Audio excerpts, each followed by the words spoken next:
नमस्कार। आँखीझ्यालको 825औं अङ्कमा तपाईलाई हार्दिक स्वागत छ।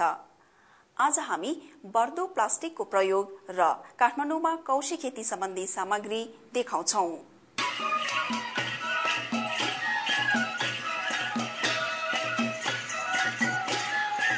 केटीहरू पनि जस्तो गर्न सकोस् भनेर हामीले देखाउन लाग्यो हो।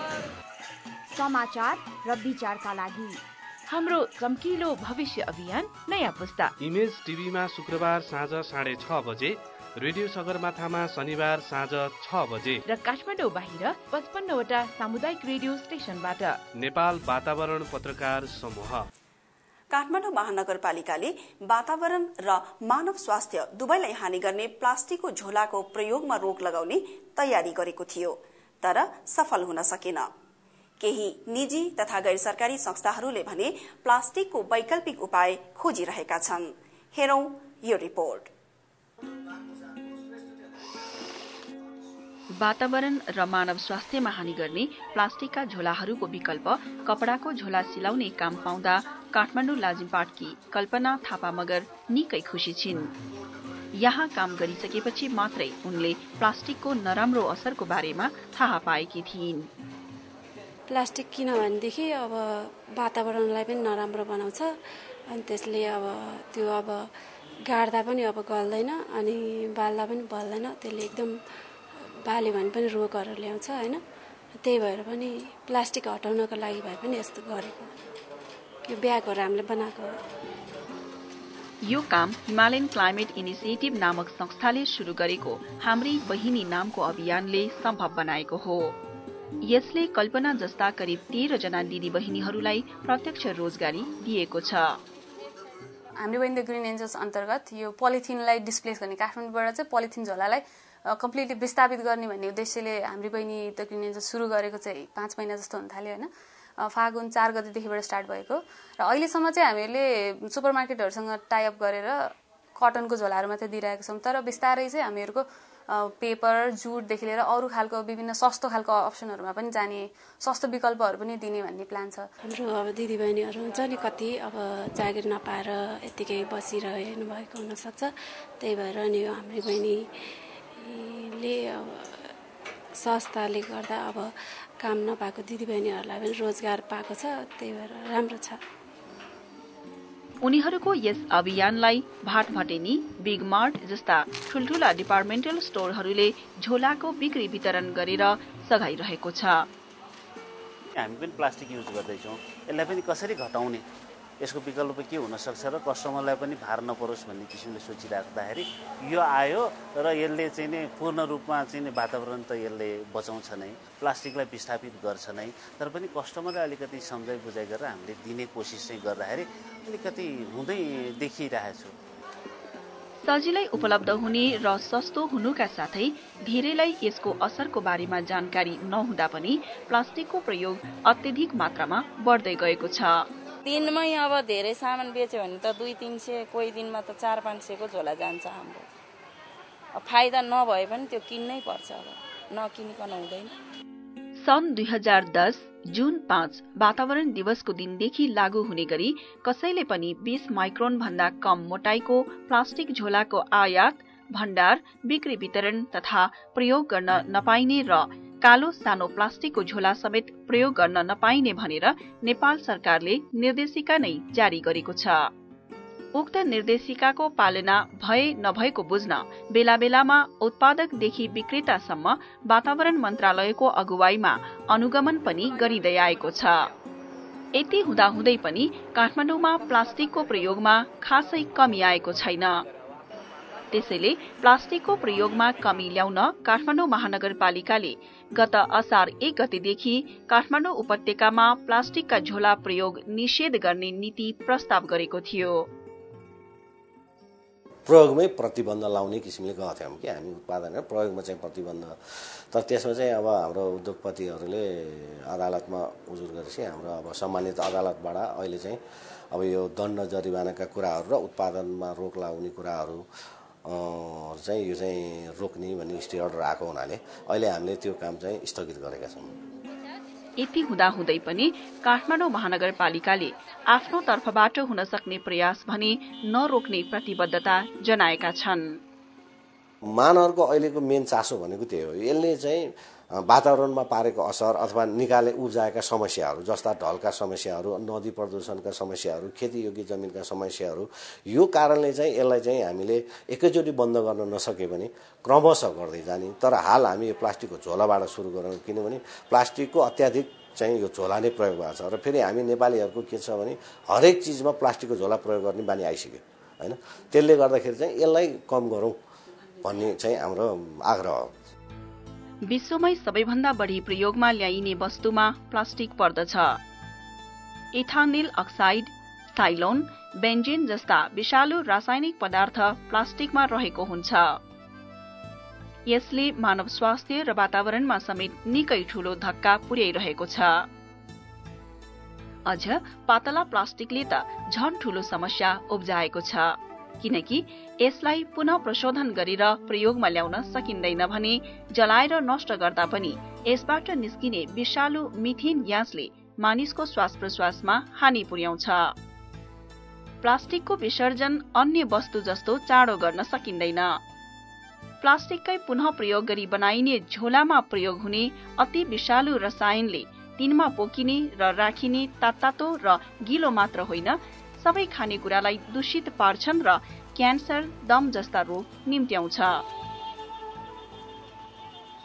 अहिले चाहिँ काठमाडौँमा दैनिक रूपमा त्यो प्लास्टिकको जुन झोला छ 10 लाख प्रयोग हुन्छ भन्ने हाम्रो अब टेन्टेटिभली आँकडा छ र हाम्रो भर्सन चाहिँ के हो भने अब 10 लाख हुन्छ भने हामीले त्यो किसिमको क्वालिटीको झोला एउटाले हामीले 5 दिन एउटै झोलाले किन्न पायौँ भने त 5 दिनमा 4 दिनको 40 लाख झोला त कम हुने हो नि। यसको सट्टा कपडा वा कागज अथवा अरू जुटहरूका झोलाहरू प्रयोग गरौँ भनेर चाहिँ यो अभियान चाहिँ हामीले वडाहरू मार्फत अहिले पनि कन्टिन्यू गरिरहेछौँ। प्लास्टिकको प्रयोगमा कमी ल्याउन काठमाडौँ महानगरपालिकाले विकल्पका झोलाहरू उत्पादन तथा बिक्री वितरणमा विभिन्न सहुलियत दिने योजना पनि बनाएको छ।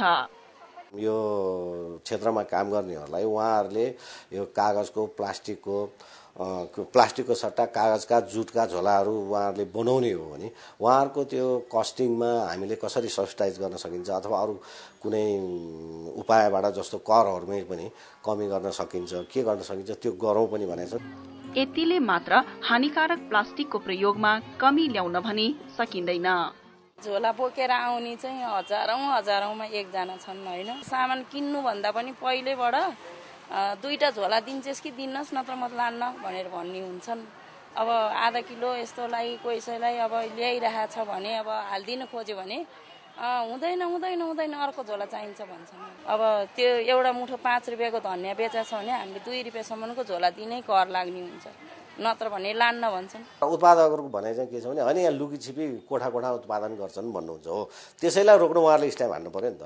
उहाँहरूले आफ्नो उत्पादनमा स्ट्याम्प हान्नु भने अनि अरूलाई हामीले रोक्न सक्यौँ के। पक्कै पनि यसका लागि उत्पादकदेखि लिएर उपभोक्ता, व्यापारी सबै सचेत भई बानी बेहोरामा परिवर्तन ल्याउनुका साथै नीति नियमको पनि पालना गर्नु जरुरी हुन्छ।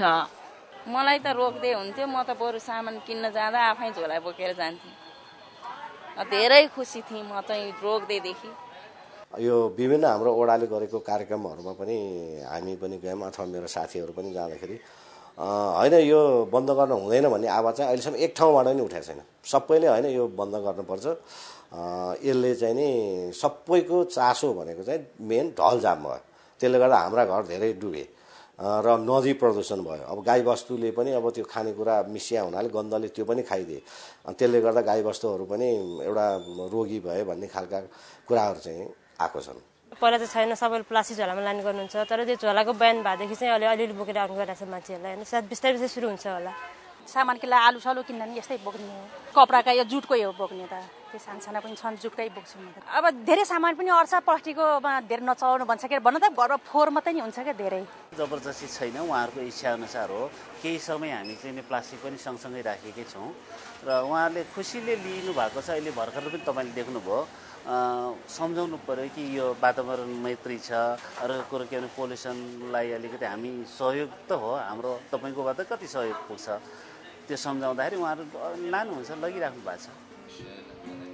हाम्री बहिनीको अभियानलाई सफल बनाउन र प्लास्टिकका नकारात्मक असरहरूबारे जनचेतना जगाउने काममा केही युवा साथीहरू पनि लागिरहनु भएको छ। उहाँहरूले मानिसहरूलाई सचेत गराउनुका साथै विकल्पका रूपमा बनाइएका कपडाका झोलाहरू बजारसम्म पुर्याउन समेत सहयोग गरिरहेका छन्। प्लास्टिक ब्यागहरू हामीले अहिले त सुपर मार्केटहरूमा मात्रै गरेको छ नि त, अनि अब त्यो जस्तै असनहरू त जस्तो ठाउँमा त्यहाँ स्पेसली त्यो ठाउँहरूमा हामीले पुग्न खोजिरहेको छ, अनि त्यसको लागि के गर्ने भनेर आज यहाँ डिस्कस गर्न आएको।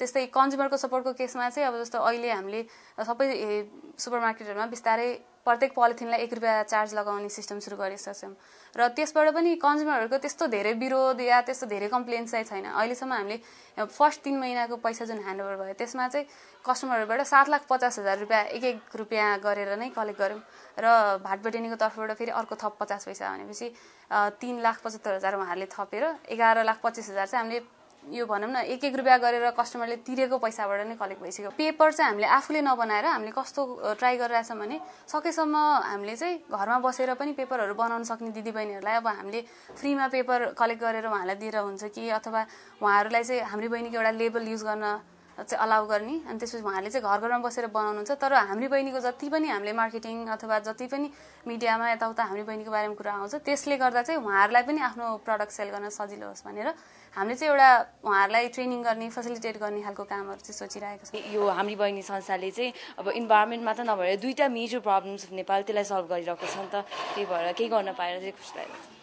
यो जुन हाम्रै बहिनी भनेर उहाँले लन्च गर्नुभएको छ यो एक हिसाबले हाम्रो सोसियल सर्भिस अन्तर्गत पनि हाम्रो सोच अनुसारले पनि मिट भएकोले हामी एकदम खुसी छौँ यो आएर। सकेसम्म वातावरण मैत्री र कुहिने भनौँ न प्रकृतिले आफै पनि व्यवस्थापन गर्न सक्ने खालको जस्तै कपासको कटनको झोलाहरू, जुटको झोला अथवा पेपर सकेसम्म प्रयोग भइसकेको कागजको झोलाहरू त्यस्तो चाहिँ प्रयोग गरौँ। प्लास्टिकको प्रदूषणले उत्पन्न विकराल समस्याको अगाडि यो कदम हेर्दा सानो देखिए तापनि यसलाई निरन्तरता दिन सकेमा र हरेकले आआफ्नो तर्फबाट प्रयास गर्ने हो भने धेरै हदसम्म प्लास्टिकको समस्याबाट मुक्ति पाउन सकिन्छ।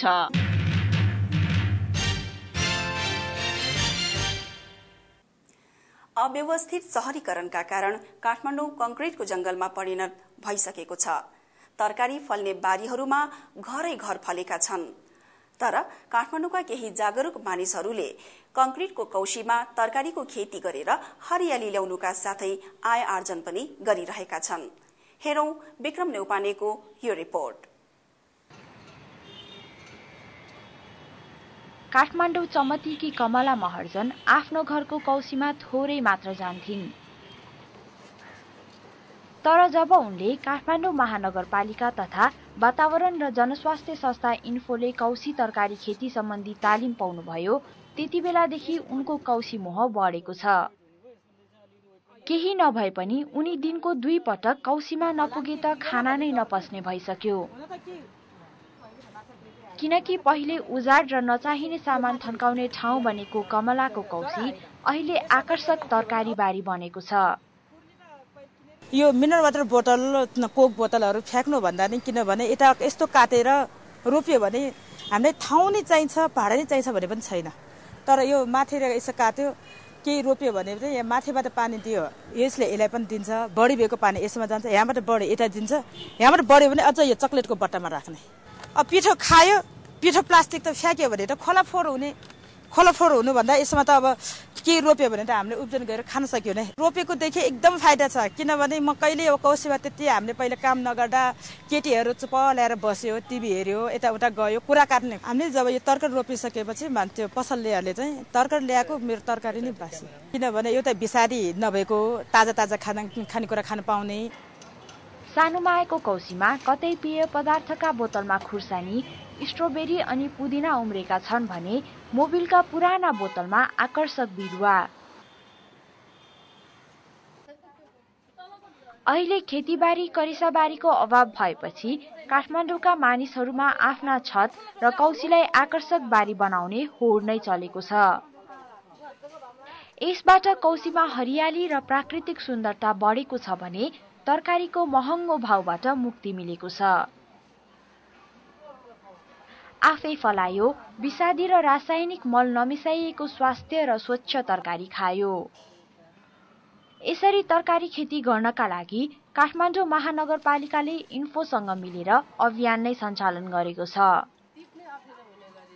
खाद्य सुरक्षा र काठमाडौँको हरियाली प्रवर्धन गर्नका लागि चाहिँ र फोहोर मैलाको अत्यन्त बढी भएको हुनाले त्यसलाई एउटा तपाईको रुफटप गार्डनको रूपमा विकास गरेर चाहिँ जस्तै कृषि विकास मन्त्रालयले साधारण तरकारी कार्यक्रम जुन करेसाबारी भनेर नेपाल राज्यभित्रै चलाएको छ नि त, त्यो कार्यक्रमसँग चाहिँ अन्तर्मिलान हुने गरी चाहिँ हामीले काठमाडौँ महानगरपालिकाभित्र त जमिनको स्पेस त कम छ, त्यो भएर चाहिँ रुफटप गार्डनको रूपमा चाहिँ हामीले यो 150 घर परिवारमा यो कार्यक्रम सञ्चालन गर्न सुरु गरेका छौँ र आगामी आर्थिक वर्षदेखि हामीले यसलाई चाहिँ बढाएर चाहिँ 500 हाउसहोल्डमा चाहिँ यो कार्यक्रम विस्तार गर्न खोजिरहेका छौँ। यसले चाहिँ 3-4 कुराहरूलाई हामीलाई जोड्न खोजिरहेका छौँ। एउटा चाहिँ खाद्य सुरक्षा त आफ्नो ठाउँमा भइगयो, अर्को चाहिँ हरियाली रूपमा एउटा सहरको विकास गर्ने, अर्को चाहिँ त्यो घरबाट निस्कने फोहोरको व्यवस्थापन त्यही घरभित्र गर्ने हो भने फोहोर बाहिर निस्कने सङ्ख्या पनि कम हुने, अर्को चाहिँ एउटा घर र अर्को घरको बीचको एउटा सद्भाव र आत्मीयता चाहिँ बढोस् र त्यो चाहिँ एउटा तपाईको फलफुल तरकारीको साटासाटले चाहिँ एउटा आत्मीयता पनि बढोस् भन्ने हिसाबले पनि संसारभरि यसरी नै रुफटप गार्डनहरूको विकास गरिया हुन्छ। र अर्को चाहिँ के भन्दाखेरि हाम्रो ग्रिन हाउस इफेक्ट चाहिँ अब तपाईँको भाग हुनाले यसलाई सुधार आउँछ भन्ने हिसाबले पनि यसमा यी कुरा जुन गार्डनबाट उत्पादित हुने सामानहरूको आयात कम हुँदाखेरि सरकारको एउटा व्यापार घाटाको जुन सन्तुलनको अवस्था आउने र त्यसबाट आउने प्रदूषण निस्कने प्रदूषणहरू पनि कम हुन्छ भन्ने हिसाबले एउटा ग्रिन सिटीको कन्सेप्टले चाहिँ यो रुफटप गार्डनको कुराहरू चाहिँ सुरु गरे हो। यसमा चाहिँ हामी जनताहरूलाई चाहिँ योमा सहभागी हुनलाई चाहिँ प्रविधि सहयोग शिक्षा हैन क्यापासिटीहरू दिन चाहिँ हामी तयार छौँ। यही अभियानकै परिणाम स्वरूप चमती टोलका 50 घरमा तालिमपछि कौशी तरकारी खेतीबाट तरकारी उत्पादन र हरियाली बढ्न थालिसकेको छ। प्राविधिक रूपमा घरको क्षमता हेरी त्यही अनुरूपको गमला, प्लास्टिक गमला, चामलको बोरा, पानी लगायतका बोतल र माछा राख्ने बक्समा माटोभरि तरकारीका बिउ बेर्ना लगाइन्छ। घरको भान्साबाट निस्कने फोहोरबाट मल बनाइन्छ भने घर र भान्साबाट निस्कने पानीलाई सिँचाइको रूपमा प्रयोग गरिन्छ। माथि रोप्यो भने आफूलाई हतार बेलामा अब 1-2 छाक भए पनि तर्छ। कौशीमा आउने बेलामा हरियो हैन परियो देख्नु पायो हैन, एउटा आँखालाई पनि राम्रो भयो। यहाँ इन्फोले प्राविधिक सहयोगका लागि पठाउने सहजकर्ता पनि यहाँको प्रगतिबाट दङ्ग छन्। उहाँहरूले रोपेकोमा चाहिँ ठिक छ कि ठिक छैन, अब यसमा रोग किरा लागेको छ कि अब मलसल पुगेको छ कि छैन भनेर हामीले चाहिँ टाइममा आएर चाहिँ उहाँहरूलाई यो यसमा मल हाल्नु पर्यो, यो रोग किरा लागेको छ, यसमा अब यो व्यवस्थापन गर्नु पर्यो भनेर हामी आएर चाहिँ अहिले चाहिँ उहाँहरूले भनिरहेको छु। टिभी हेरेर पनि दिन कटाउन गाह्रो भएको चमतीका महिलाका लागि कौशी तरकारी खेतीबाट फाइदा भएको छ। अहिले बोरी छ, किरौला छ, करेला छ, भ्यान्टा छ, गोलबेरा छ, खोर्सानी छ, मुला रोपिरहेको छ, साग रोपिरहेको छ। अब तरकारी काटेको फोहोरहरू त्यसमा राख्यो अनि बोकासीहरू राख्यो अनि त्यस बढेर 3 महिनापछि मोल बन्छ अनि त्यही मोल आयो। अब काँचै खाने बेलामा पनि अलि स्वादिलो हुन्छ, पकाउने बेलामा पनि अलि छिटो पाक्छ। यसैबाट प्रभावित भएर चमती जस्तै तरकारी खेती गर्न बानेश्वर, कोटेश्वर र मिन भवनका 25 घरधुरीका मानिसहरूले कौशी खेती सम्बन्धी 3 दिने तालिम लिएका छन्। काठमाडौँ महानगरपालिका र इन्फोले संयुक्त रूपमा आयोजना गरेको यो कार्यक्रम सुरुमा 150 घरधुरीमा नमुनाको रूपमा प्रयोग भएको छ। यस कार्यक्रममा मुख्यतया 150 घरधुरीमा पाइलोटिङ गर्ने र त्यसलाई बिस्तारै त्यसलाई बढाउँदै 500 घरधुरीसम्म लाने हाम्रो लक्ष्य रहेको छ। हाम्रा इन्जिनियरहरू, सिभिल इन्जिनियरहरू, डिजाइनरहरू र त्यस्तै एग्रिकल्चर एक्सपर्टहरू उहाँहरूको घरमै गएर चाहिँ टेक्निकली कतिको फिजिबल छ, कस्तो खालको चाहिँ संरचना बनायो भनेदेखि उहाँलाई चाहिँ उहाँको घरको अनुसार डिजाइन अथवा उहाँको घरको परिवेश अनुसार चाहिँ हामीले डिजाइन गरिदिन्छौँ। आफ्नो परिवारको लागि हामी आफैले नै स्वस्थ र अर्ग्यानिक तरकारी खेती गर्न सक्छौँ। 3 दिने उक्त तालिममा सहभागीहरूले कौशी खेतीको महत्त्व, कौशी खेती प्रविधि, माटोको पहिचान, व्यवस्थापन तथा मलखात बालीको रोगहरू, बालीको स्याहार र कौशीमा बाली लगाउन चाहिने संरचना तथा भाँडाका छनौट विषयमा जानकारी लिएका थिए। कौशी तरकारी खेती गरेर हामीले हप्तामा चाहिँ कम्तीमा पनि 4 छाक हामीले चाहिँ हाम्रो कौशीबाट उत्पादन तरकारीले जोगाउन सक्यौँ भने र कौशीलाई हामीले हरियाली बनाउन सक्यौँ भने हाम्रो आयु चाहिँ 5 देखि 6 वर्ष लामो हुन्छ जस्तो लाग्छ मलाई। अचेलभरि चाहिँ जग्गा कम हुँदै गएको अवस्थामा कौशी भनेको एउटा बगैँचा र चाहिँ नि हराभरा ठाउँ, यसले चाहिँ ग्रिन हाउस हरियाली दिने एउटा चाहिँ नि शोभामय वातावरण सृजना गर्छ। उक्त तालिमका सहभागीहरू आकाशे पानीको प्रयोग, मानव मलमूत्रको संकलन र प्रयोग विधि कौशी तरकारी खेती सम्बन्धी स्थलगत अवलोकनका लागि कृषि विशेषज्ञ मदन राईको घर ललितपुर ढोलाहिटीमा पुगेका थिए। मदन राईको घरमा नमुना मलमूत्र संकलनको टोयलेट र संकलन भएको स्थान र तरिका र प्रयोग अवलोकन गरी मल र मूत्र लगायत फोहोर व्यवस्थापन गरी तयार पारिएको मल र उक्त मल प्रयोग गरी उत्पादन गरिएको तरकारी फलफूल बारी अवलोकन गरिएको थियो। मदन सरको घरमा आइसकेपछि हामीले सधैँभरि नै जीवनबाट निक्लिने मल र मूत्र यो खराब छ, यो नराम्रो छ भन्ने जुन धारणा थियो त्यो धारणा आज त्यो मलमूत्र अत्यन्तै उपयोगी रहेछ। यसलाई हामीले प्रयोग गर्न जानेका रहेछौँ र यो प्रयोग गर्न जानियो भने उपयोगी हुँदो रहेछ भन्ने कुरो आजको पाठबाट सिकियो। जलवायु परिवर्तनको समस्यालाई समाधानको एउटा उपायको रूपमा वनस्पतिको उत्पादन बढाउनु पर्छ। कार्बन डाइअक्साइडले चाहिँ हाम्रो आकाश धेरै चाहिँ डढ्दैछ र पृथ्वी गर्मी हुँदैछ। त्यसलाई घटाउनलाई चाहिँ बिरुवा रोप्यो भने कार्बन डाइअक्साइड बिरुवाले लिन्छ र चाहिँ कार्बनको मतलब कार्बन डाइअक्साइडको चाहिँ के भन्छ मात्रा घट्छ भन्ने हिसाबले कौशीमा छतमा खेती गरौँ, जमिन नभए पनि काठमाडौँलाई हरियाली छतहरू बनाऊ भन्ने राम्रो आइडिया हो, जुन वनस्पतिले केही हदसम्म गर्न सक्छ। त्यसरी हाम्रो मुतलाई पिसाबलाई अलग्गै के अरे जम्मा गर्छौँ र ड्रममा बसेर कुहाउँछौँ अनि त्यो 30 दिन कुहेपछि 1 बाल्टिन पिसाब र 2, 3, 4 बाल्टिन हेरेर, मसिनो बिरुवा छ भने 4 बाल्टिन, नत्र भने ठुलो छ भने 2 बाल्टिन।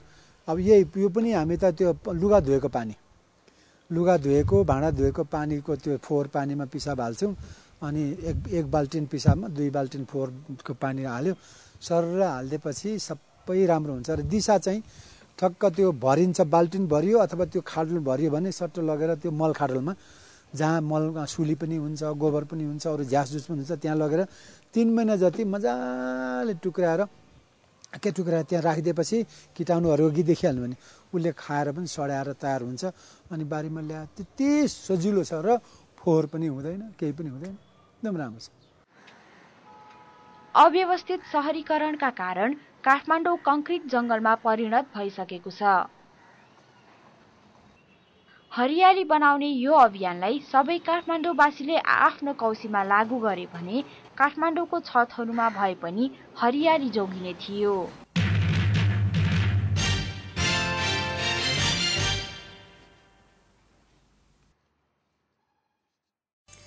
आजको आँखीझाल तपाईलाई कस्तो लाग्यो? सुझाव तथा प्रतिक्रिया पठाउनका लागि हाम्रो ठेगाना हो कार्यक्रम आँखीझाल, नेपाल वातावरण पत्रकार समूह, पोस्ट बक्स नम्बर 5143, भनिमण्डल, ललितपुर। हामीलाई इमेल पनि लेख्न सक्नुहुन्छ। हाम्रो इमेल ठेगाना हो nefes@mos.com.np। आँखीझाल कार्यक्रम अब फेसबुक र युट्युबमा पनि हेर्न सकिन्छ। हवस् त, आजका लागि हामी सबैलाई बिदा दिनुहोस्। नमस्कार।